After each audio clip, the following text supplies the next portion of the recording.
আসসালামু আলাইকুম ওয়া রাহমাতুল্লাহি ওয়া বারাকাতুহু। মুসা আলাইহিস সালাম আল্লাহ সুবহানাহু ওয়া তাআলার এমন একজন নবী যার জীবন থেকে আমরা কুড়িয়ে নিতে পারি নিজেদের জীবনের জন্য অনেক অনেক পাঠ। মাদিয়ানে মুসা আলাইহিস সালামের আগমন, গাছের নিচে বসে জিরিয়ে নেয়া এবং দুজন নারীর বকরিকে পানি পান করানোর ঘটনাটা ইতিমধ্যে আমরা আলোচনা করেছি। সেখান থেকে আরেকটা জীবন দর্শন করিয়ে আনতে সেই ঘটনাতে আমরা সংক্ষিপ্ত আকারে আরেকবার চোখ বোলাবো। দুজন নারী একটা কূপ থেকে নিজেদের বকরিকে পানি পান করাতে এসেছিল। কূপের কাছে এসে তারা দেখল অনেকগুলো পুরুষ মানুষ কূপ থেকে পানি উঠাচ্ছে নিজ নিজ প্রয়োজনে। যেহেতু কূপের কাছে অনেকগুলো পুরুষ মানুষের আনাগোনা, তাই রমণীদ্বয় কূপের কাছে না গিয়ে অদূরে দাঁড়িয়ে অপেক্ষা করাটাকে শ্রেয় মনে করল। পুরুষেরা চলে গেলেই কেবল কূপের কাছে যাবে, এমনটাই তাদের সিদ্ধান্ত। সময় গড়িয়ে যায়, কিন্তু কূপের পাড় থেকে পুরুষদের উপস্থিতি কমে না। ওদিকে নারীদের ঘরে আছেন তাদের বৃদ্ধ পিতা, যিনি উন্মুখ হয়ে অপেক্ষা করছেন নিজ কন্যাদের ঘরে ফিরে আসার। একদিকে বৃদ্ধ পিতাকে দেখভালের জন্য ঘরে ফিরবার তাড়া, অন্যদিকে পুরুষদের আনাগোনার কারণে কূপের কাছে যেতে না পারা। নারীদের জন্য ব্যাপারটা তখন খানিকটা বিপত্তিরই বটে। মুসা আলাইহিস সালাম কাছাকাছি কোনো এক গাছের ছায়ার নিচে বসে বিশ্রাম করছিলেন। নিজ মাতৃভূমি ছেড়ে সেদিনে তিনি দূর পরবাসের মাদিয়ানে পা রেখেছিলেন। চেনেন না এখানকার কোনো জনপদ, পরিচিত নন কোনো কৃষ্টি কালচারের সাথেও। নারীদ্বয়ের বিপত্তিটা চোখে এড়ালো না মুসা আলাইহিস সালামের। বেশ অনেকক্ষণ ধরে দাঁড়িয়ে থাকা এবং কূপের কাছে ঘেঁষতে না পারার কারণটা বুঝতে পারলেন তিনি। স্থির করলেন রমণীদ্বয়ের বকরিগুলোকে তিনি নিজ দায়িত্বে পানি খাইয়ে আনবেন। এতে করে তাদেরকে পুরুষদের মাঝে আসতে হবে না এবং দূরে দাঁড়িয়ে গুনতে হবে না অপেক্ষার প্রহর। মুসা আলাইহিস সালাম তাদের বকরিগুলোকে নিজ দায়িত্বে পানি খাইয়ে আনলেন। তারপরের ঘটনাটুকু আমাদের জানা। একজন অপরিচিত লোক তাদেরকে সাহায্য করেছে, সেই গল্প মেয়েরা তাদের বৃদ্ধ বাবার কাছে করতে ভোলেনি। সবকিছু শুনে মেয়েদের বাবাও খুশি হলেন এবং এমন পরোপকারী আল্লাহর বান্দাকে তিনি পুরস্কৃত করতে চাইলেন। মেয়েদের একজনকে পাঠিয়ে তিনি ডেকে পাঠালেন মুসা আলাইহিস সালামকে। মুসা আলাইহিস সালাম তাদের বাড়িতে উপস্থিত হওয়ার পর মেয়েদের একজন তাদের পিতাকে বললেন, ইয়া আবাতি ইস্তাজিরহু ইন্না খায়রা মান ইস্তাজারতাল কওয়িয়ুল আমিন। বাবা, আপনি বরং এই লোককে কাজের জন্য রেখে দেন। এমন লোককেই তো আপনার কাজে নিযুক্ত করা উচিত, যে কিনা শক্তি, সামর্থ্য আর বিশ্বস্ত। মুসা আলাইহিস সালামের সাথে নারীদ্বয়ের সাক্ষাৎ ছিল একেবারে ক্ষণিকের। খানিক আগেই যার সাথে পরিচয়, যার সাথে তারা একটা কথা পর্যন্ত বলেনি, সেই লোক যে বিশ্বস্ত আর শক্ত সামর্থ্য তা তারা বুঝল কিভাবে? তাফসীরে এটার সুন্দর একটা ব্যাখ্যা এসেছে। যে কূপ থেকে মুসা আলাইহিস সালাম মেয়ে দুটোর বকরিগুলোকে পানি খাইয়েছেন, সেই কূপের মুখে লোহার একটা ঢাকনা ছিল। ঢাকনাটা এত ভারী ছিল যে 10 জন লোক মিলেও সেই ঢাকনা সরাতে বেগ পেতে হতো। মুসা আলাইহিস সালাম নারীদ্বয়ের বকরিগুলোকে নিয়ে কূপের পাড়ে গিয়ে দেখেন কূপের কাছে এতক্ষণ যারা ছিল তাদের প্রয়োজন ইতিমধ্যে শেষ হয়েছে এবং তারা কূপের ঢাকনাটা লাগিয়ে দিয়েছে। নারীদ্বয় খেয়াল করল কূপের যে ঢাকনা 10 জন মিলেও সরানো দায়, সেই ঢাকনা মুসা আলাইহিস সালাম একাই সরিয়ে ফেলেছেন, কারো সাহায্য ছাড়াই। এটা নারীদ্বয়কে বিস্মিত করেছে বটে, কিন্তু সেই বিস্ময় তারা মুসা আলাইহিস সালামের কাছে প্রকাশ করেনি। মুসা আলাইহিস সালামের এই কাজ দেখেই তারা বুঝতে পেরেছিল যে তিনি বেশ শক্ত সামর্থ্য মানুষ। তবে তিনি যে বিশ্বস্ত তা কিভাবে বুঝল? তাফসীরকারগণ আরো বলেছেন, নারী দুজনের যেজন মুসা আলাইহিস সালামকে ডাকতে এসেছিল, ফিরবার পথে সেই নারী আগে আগে হাঁটছিল। চলার পথে বাতাসে বারবার তার গায়ের চাদর সরে যাচ্ছিল, বিধায় তাকে বেশ বিব্রত অবস্থায় পড়তে হচ্ছিল। এটা দেখে মুসা আলাইহিস সালাম বললেন, আমাকে আগে আগে হাঁটতে দিন।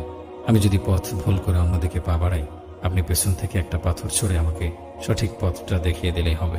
মুসা আলাইহিস সালাম আগে আগে হাঁটতে চাইলেন এই জন্য যে বাতাসে যদি মেয়েটার গায়ের চাদর সরেও যায়, তার নজর যেন কোনোভাবেই সেদিকে নিবদ্ধ না হতে পারে। এতে নিজের দৃষ্টির হেফাজত যেমন হবে, তেমনি বিব্রতকর পরিস্থিতি থেকে বেঁচে যাবে মেয়েটা।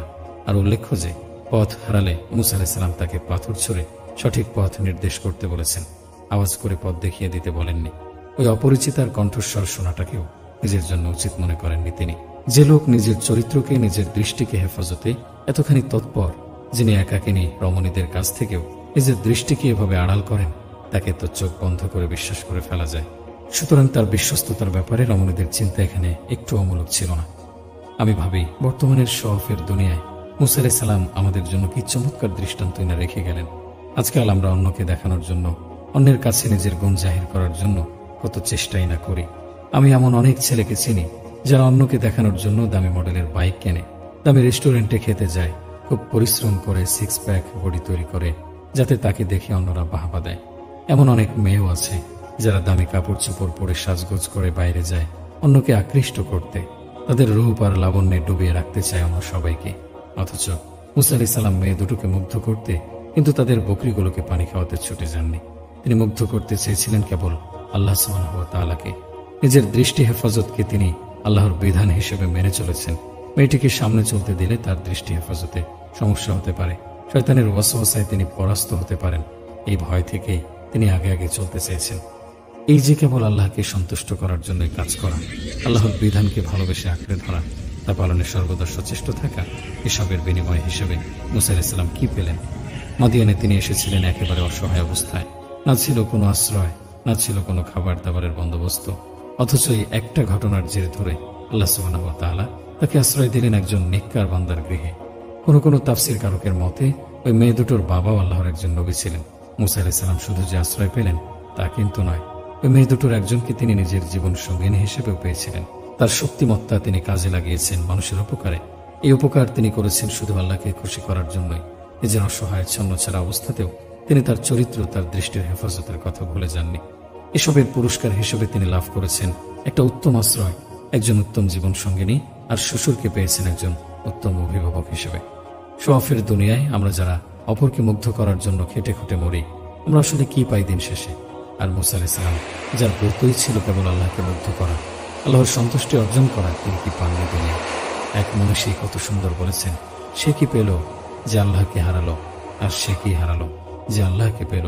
সূরা তাহার মধ্যে আল্লাহ সুবহানাহু ওয়া তাআলা এবং মুসা আলাইহিস সালামের মধ্যকার একটা সুন্দর কথোপকথন আছে।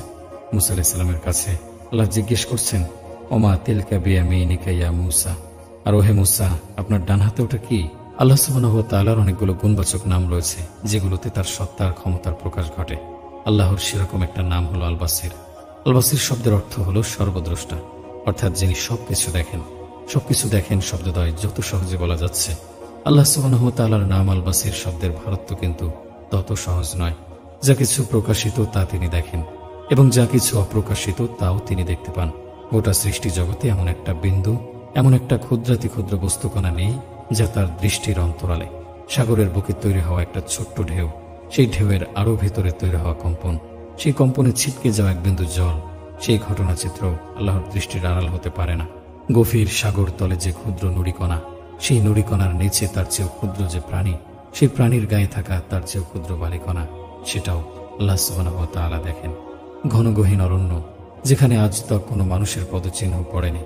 গাছেদের ডালপালার ঘনত্বকে ফুড়ে যেখানে পৌঁছাতে পারে না সূর্যের প্রখর রশ্মি। প্রকাশ্য দিবালোকে অন্ধকারে ডুবে থাকা সেই জঙ্গলের একেবারে অবহেলিত কোণে বেড়ে ওঠা একটা ছোট্ট আগাছা, যার ডগায় আজ নতুন একটা কুড়ি বের হয়েছে। যে কুড়ির সন্ধান হয়তো কোনো দিন কোনো মৌমাছি পাবে না, যে কুড়ি থেকে প্রস্ফুটিত ফুলে কোনোদিন বসবে না কোনো প্রজাপতি, সেই অজানা অবহেলিত ফুলও আল্লাহর দৃষ্টির অন্তরালে নেই।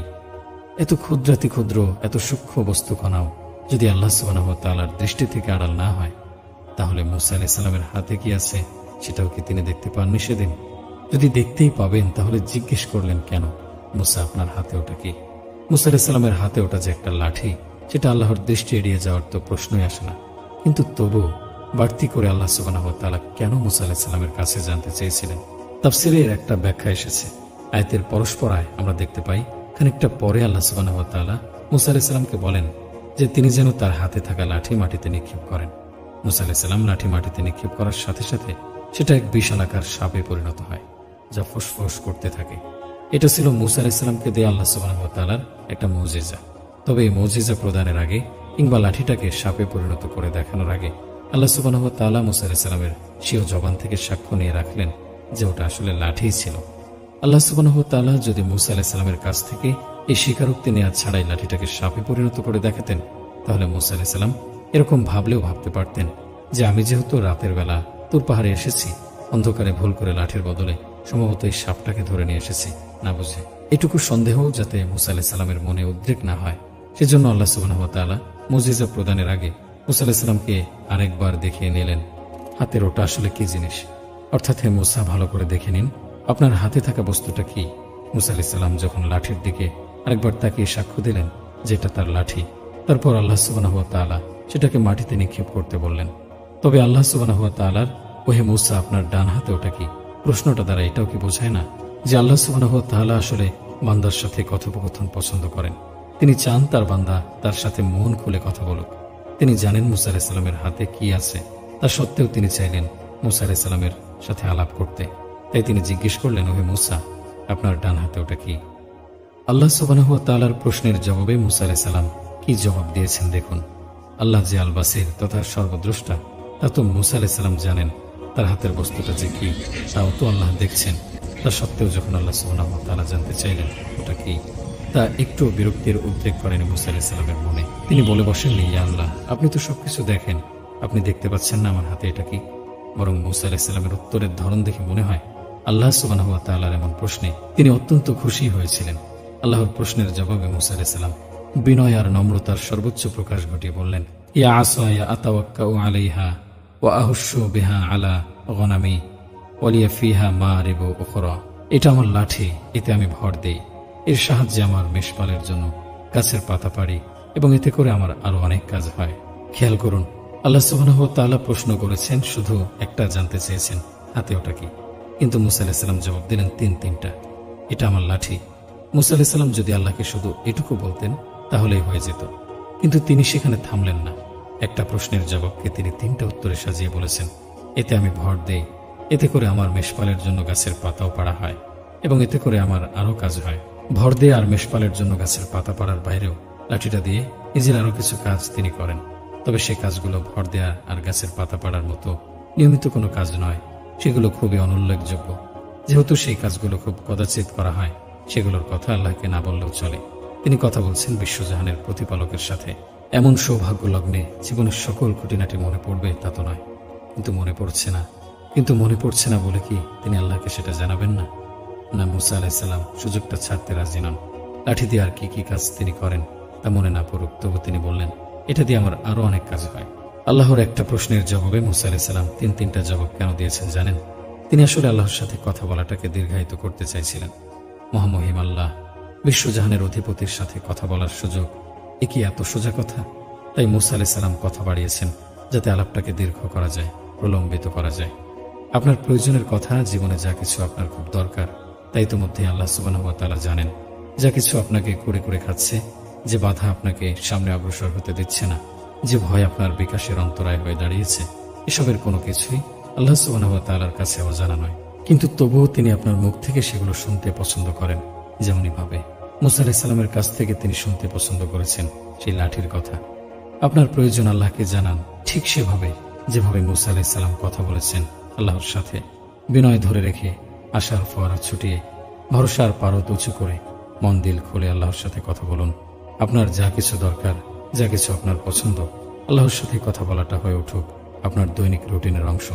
এই অভ্যেসটা ঠিক সেরকম নিয়মিত হয়ে যাক যেরকম নিয়মিতভাবে বাতাস থেকে আপনি অক্সিজেন গ্রহণ করেন। আপনি তার সাথে কথা বলছেন, এই দৃশ্যটা আপনার রব খুব খুব পছন্দ করেন।